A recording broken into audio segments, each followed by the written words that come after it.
Alright, so I'm going to put in some Graves block off plates.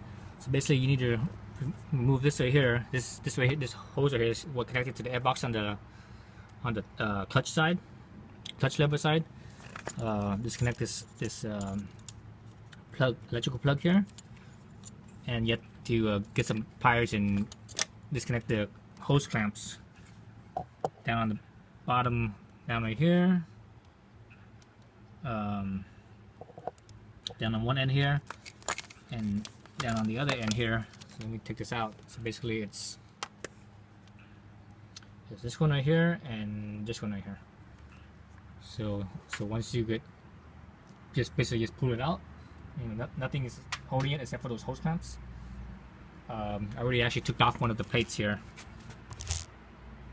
Let's see, where's that plate at? There it is. So here's one right here, and the two bolts that's holding this is 5mm Allen, and they're actually Loctited in, so it's kind of tough to spin them, and it takes a while to spin them.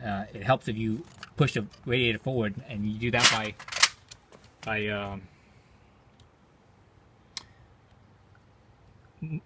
taking off the bolt on each side, so one on this side and one on the other side of the radiator on the top, and this will just, you can actually push the radiator forward about 1 inch or so.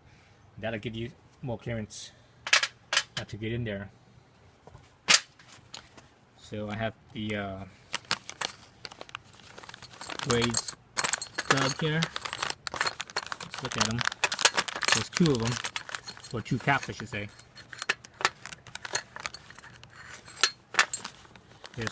There's the big square one that goes on the throttle side, and the small narrow one that's the clutch lever side. So how you install them is, if you look at these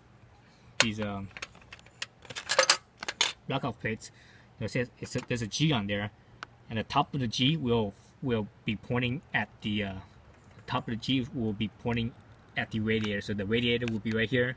The top of the G is right up against that. So that's basically all you need to do. So put this on. So in that little plug there, you actually see there's a reed valve there. You leave that there because that has it has like an O-ring seal gasket on there. So that's gonna be your seal. So you just leave that in place. And all you need to do is just bolt this back down using the original screws or bolts that was on here, and that's it. And so you do on one side and do the other side, and that's it. So I'm not sure about this plug here. If you leave this unplugged, if it causes the check engine light to light up or not.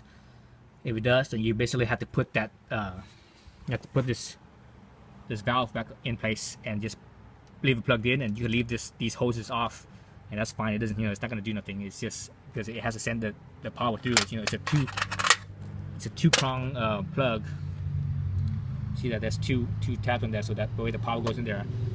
On the plug side, if it's sending power but it's then not connected, it might cause the check engine light to turn on.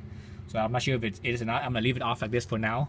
Once I put everything back together, I'm gonna see if that happens or not. If it does, then I'm gonna put that plug back in. I think I saw online that people said that it does, and they have to just basically leave it plugged in. And this little nub right here, this is where this connects to right here, this little hole.